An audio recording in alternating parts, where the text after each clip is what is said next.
नमस्कार दोस्तों, मैं हूँ नेहा और आज मैं दामिनी और सूरज की कहानी का अंतिम भाग लेकर आई हूँ। और अगर आपने इस कहानी का अभी तक पहला भाग नहीं सुना है तो मैंने इस कहानी का लिंक इस वीडियो के डिस्क्रिप्शन बॉक्स में दे दिया है और आई बटन पर भी पिन कर दिया है, तो वहाँ से इसको सुनने से पहले इसके पहले भाग को अवश्य सुने। तो चलिए मैं आपको इस कहानी का अंतिम भाग सुनाती हूँ। लेकिन माँ के तकिए के नीचे से निकलने वाले पैसों का सिलसिला अब तक जारी था, बल्कि अब तो पैसे दोगुने हो गए थे। क्यों और कैसे हो रहा था, मुझे इसकी कुछ भी खबर नहीं थी। मैं घर में पड़े अपने दहेज के सामान को देखकर नाराज हो जाती थी। एक दिन गुस्से में आकर मैंने माँ को कह दिया कि इस हराम के पैसों से आप मेरा दहेज ना बनाती तो शायद मेरी बारात वापस ना जाती। मेरी ये बातें सुनकर माँ फुट फुट कर रोने लगी थी। उन्होंने कहा कि मुझे इतना दर्द ना दे दामिनी, मेरे दिल के पहले जख्म ही अभी तक नहीं भरे। अभी तो दिल भी चाहता है कि मैं मर ही जाऊं। मैं आज अपनी माँ की आंसुओं से पिघलने वाली नहीं थी। मुझे मोहब्बत का झांसा देकर बेवकूफ़ बनाया गया था। मेरे जज्बात को पैरों तले रौंद दिया गया था। मेरा दिल तो चाहता था कि मैं सारे जमाने को आग लगा दूं, इसलिए मैं माँ के साथ बदसलूक कर बैठी थी। मैं बोली, अगर आप मर गई तो शायद इन पैसों का सिलसिला भी थम जाए और शायद हमारे घर से ये अनहोनी भी खत्म हो जाए। मैं इतना कहकर बाहर चली गई थी। मुझे बाहर भी माँ के रोने की आवाज़ महसूस हो रही थी। थोड़ी देर ही बीती होगी कि हमारे घर के दरवाजे पर दस्तक हुई थी। सबसे छोटी बहन सोनी तो चीखी पड़ी थी, बोली कि छोटी दीदी आप। मैं ये सोचकर कमरे से बाहर निकली कि आखिर देखूं तो सही कि कौन सी छोटी दीदी हमारे घर आई है। मैंने बाहर झांक कर देखा तो सामने रीता और सूरज खड़े थे। ये दृश्य देखकर मुझे चक्कर आने लगे थे। मैं दौड़ती हुई कमरे से निकली और सूरज के गिरिबान को पकड़कर हिलाने लग गई थी।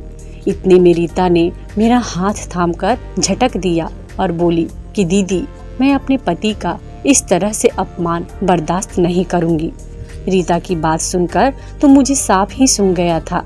मैं एक लफ्ज भी बोलने के काबिल न रही थी। माँ ने रीता की तरफ देखकर अपना मुंह फेर लिया था। वो भागकर माँ के कदमों में जाकर बैठ गई और जोर जोर से रोने लगी थी। वो माँ के पाँव चूमती जाती और उनसे माफ़ी मांगती जाती। फिर वो बोली तो मुझे लगा कि मैं फिर अब दोबारा से सांस ही नहीं ले पाऊंगी।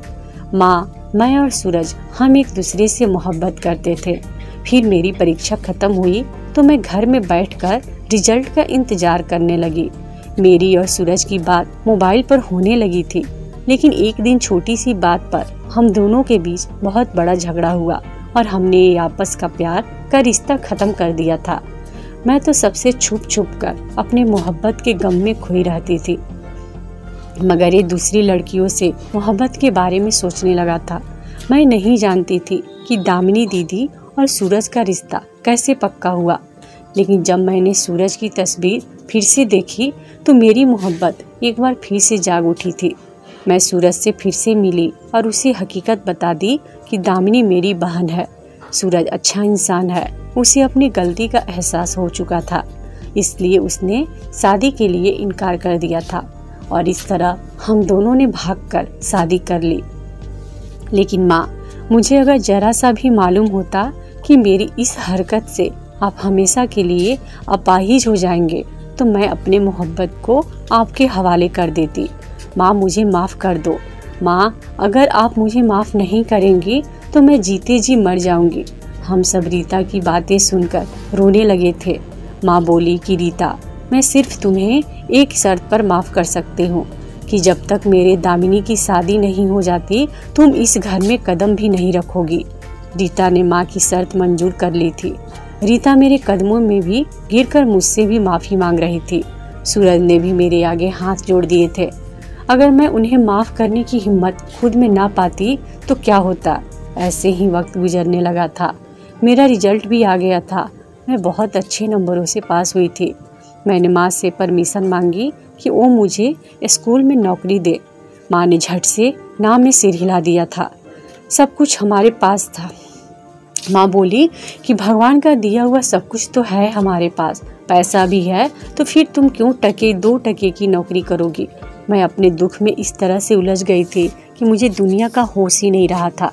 मैं तो ये तक भूल गई थी कि हर सुबह माँ के तकिए के नीचे से पैसे निकलते हैं। अब माँ की बात ने मेरी आंखें खोल दी थी। मैंने तो ये तय कर लिया था कि अब तो ये राज पता करके ही रहूँगी। इसलिए अब मैं माँ के कमरे में सोने लगी थी। मुझे माँ के कमरे में सोते हुए 2 रात गुजर चुकी थी, मगर अभी तक मेरे हाथ कोई भी सुराग नहीं लगा था। आज तीसरी रात थी। आज मैंने सोच लिया था कि 1 सेकेंड के लिए भी मैं अपनी पलकें नहीं झपकाऊंगी। ऐसे ही धीरे धीरे रात बीत रही थी, यहाँ तक कि रात के 3 बज चुके थे।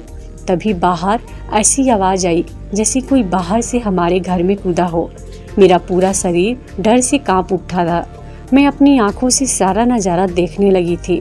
हमारे कमरे के दरवाजे को किसी ने धकेल कर खोला था और कोई दबे कदमों से अंदर दाखिल हो चुका था। कमरे में दाखिल हुए शख्स को देखकर मैं तो दंग ही रह गई थी, क्योंकि वहाँ तो एक 45 साल का हैंडसम मर्द खड़ा था। मैं उसको गौर से देख रही थी, तभी मेरे सिर पर आसमान टूट पड़ा कि ये यहाँ कैसे पहुँच गया। आज से 6 साल पहले की बात है। जब मैं स्कूल में पढ़ती थी तो मुझे नई नई लड़कियों से दोस्ती करने का बहुत शौक था। हमारे क्लास में एक नई लड़की ने दाखिला लिया था। उसका नाम प्रिया था। वो क्लास में हम सब लड़कियों से बड़ी थी, इसलिए उससे कोई भी दोस्ती नहीं करता था। मुझे प्रिया की हालत देखकर बड़ा दुख हुआ था। वो सारा दिन अकेली ही बैठी रहती थी। फिर मैंने ही उसके तरफ दोस्ती का हाथ बढ़ाया था। देखते ही देखते हम दोनों की बहुत गहरी दोस्ती हो गई थी। मेरे पिताजी को स्वर्गवास होके 5 साल हो चुके थे। हम बहनें भी तब छोटी छोटी थी। 3 बच्चों को अकेले पालना आसान काम नहीं होता, इसलिए माँ हम पर ज़्यादा ध्यान ना दे पाती थी। मैं और रीता अक्सर स्कूल में रुककर कोई ना कोई खेल खेला करते थे, लेकिन मेरी माँ ने कभी भी मेरे बारे में पूछताछ नहीं की थी कि मैं स्कूल से घर इतनी देर से क्यों लौटती थी। माँ की इस लापरवाही ने मुझे छूट सी दे दी थी। अब मैं हर रोज प्रिया के घर जाने लगी थी। एक दिन प्रिया बोली कि मैं तुम्हें अपनी दूसरी सहेली के घर लेकर चलती हूँ। मैंने भी तुरंत हाँ कर दिया था। मैं और प्रिया उसकी सहेली के घर चले गए। प्रिया ने मुझे ड्राइंग रूम में बिठाया और खुद बाहर चली गई और कमरे को लॉक कर दिया। लॉक की आवाज़ सुनकर मैं घबरा तो गई थी, मगर फिर मन में विचार आया कि उसने कोई शरारत की होगी। लेकिन जब मुझे बैठे बैठे काफ़ी देर हो गई तो मुझे यकीन हुआ कि ये कोई शरारत नहीं थी। अब सही मायने में मुझ पे क़यामत टूटी थी। मैं भागकर दरवाजे तक गई और जोर जोर से दरवाज़ा बजाने लगी। तभी 2 मर्द कमरे में दाखिल हुए। दोनों की ही शक्ल से बहुत ही खतरनाक लग रहे थे। एक बोला कि अब दरवाजे पर दस्तक देने की गलती मत करना, वरना मैं तुम्हें भूखे कुत्तों के आगे फिकवा दूंगा। उसकी बात सुनकर तो मैं चौंक ही गई थी। मुझे रह रहकर माँ की याद आ रही थी। मैं जानती थी कि वो मेरे फिक्र में पागल हो रही होंगी। मैं रो रो कर भगवान से मदद मांगने लगी थी। मेरी आवाज़ उस कमरे में गूंजने लगी थी। अब तो मेरी बची खुशी हिम्मत भी जवाब देने लगी थी। मैंने एक बार फिर से उठकर दरवाजे पर दस्तक देनी शुरू कर दी थी और एक बार फिर से दरवाज़ा खुला तो मैं डर कर 2 कदम पीछे हट गई। मगर इस बार कमरे में दाखिल होने वाला मर्द कोई और ही था। वो मुझे देखकर चौंक गया था। वो थोड़ी देर मुझे घूर घूर कर देखता रहा और बाहर निकलकर अपने दोनों आदमियों पर चिल्लाने लगा था। फिर मुझे हाथ से पकड़कर बाहर लेकर गया और गाड़ी में बिठाकर बोला कि मुझे अपने घर का रास्ता बता दो। मैं अपने घर का रास्ता बताया तो मुझे खामोशी से घर पे छोड़कर वापस चला गया था। मैं घर में दाखिल हुई तो चुपचाप अपने कमरे में जाकर बैठ गई। इतने में मेरी माँ मेरे कमरे में दाखिल हुई और मेरे कंधों पर 2 थप्पड़ मारकर बोली कि कब से तुम्हें आवाज़ दे रही हूँ, पर हिम्मत है जो तुमने एक बार भी पलटकर जवाब दिया हो।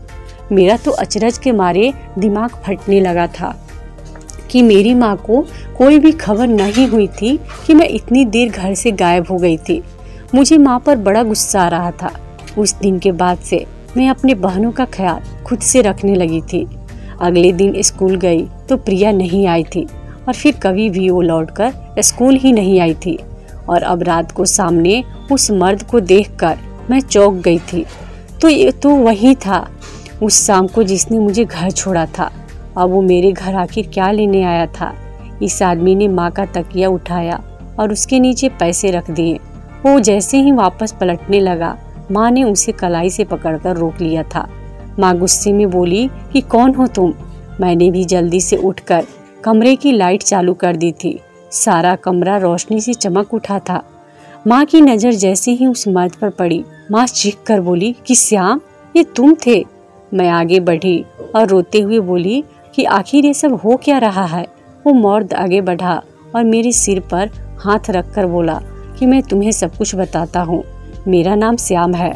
जवानी में मेरी शादी पिताजी के अनाथ दोस्त के बेटी से हुई थी। वो लड़की जानती हो कौन थी?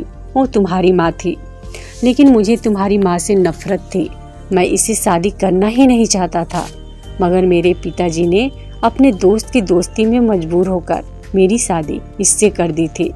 जब मेरी बीबी पेट से हुई तो मैंने इस पर बच्चलन का इल्ज़ाम लगा दिया और कहा कि ये तो मेरी औलाद है ही नहीं, ना जाने किसका गुनाह अपने कोख में लेकर घूम रही है। मैंने इसे बदनाम करके घर से निकाल दिया तो उसने मुझे बद्दुआ दी कि तुम सारी जिंदगी औलाद के लिए तरसोगे।